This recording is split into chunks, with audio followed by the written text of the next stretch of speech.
Салем достар, менің каналыма қош келіпсіздер. Бүгін мен сіздер білен малинадан тосап жасау әдісін білен бөлісемін. Менімен бірге болыңыздар. Малинамыздың үстіне құмшекерімізді салып, жақсылап малинамыздың бар жағына құмшекеріміз тигенше араластырамыз.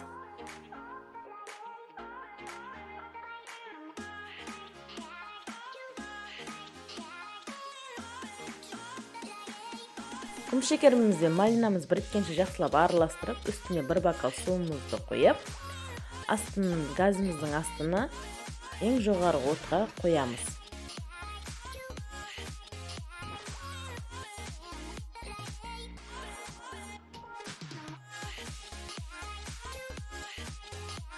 Малинамыз жайлап қайнауды бастағандан ақ көбіктері шыға бастайды. Сол ақ көбіктеріне әр шыққан сайын теріп тұруымыз керек.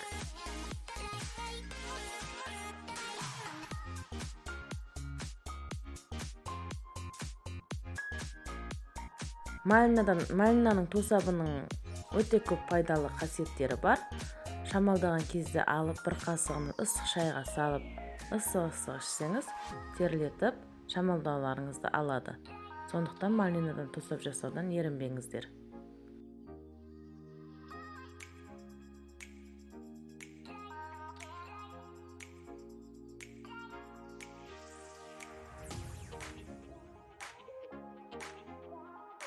Малинамыз осылай 2 сағат көлемінде қайнайды. Ар қайнағанда осылай шыққан көбіктерін алып отыруды ұмытпаңыздар.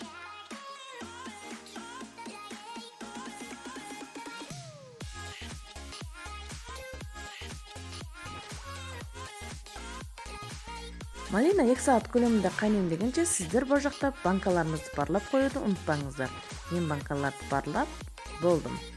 Енді қайнап шыққан тосабымызды банкаларымызға құямыз.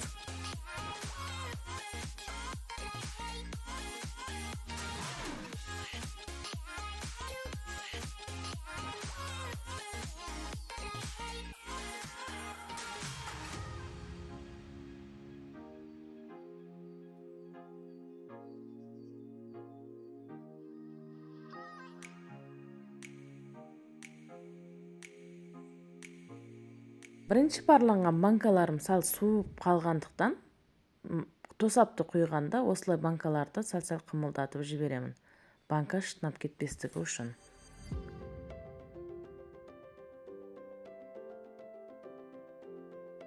Мен малинаның тосабына осылай кішкентай банкаларға саламын арнайы. Алғанға да, ала салып ішкенге де жақсы.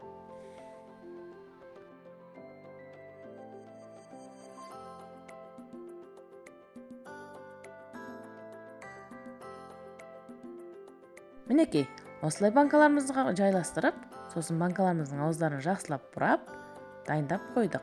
Қалаған кезімізді аламыз, шаймен ішеміз. Ас болсын достар, каналға тіркеліп, лайк басуды ұмытпаңыздар.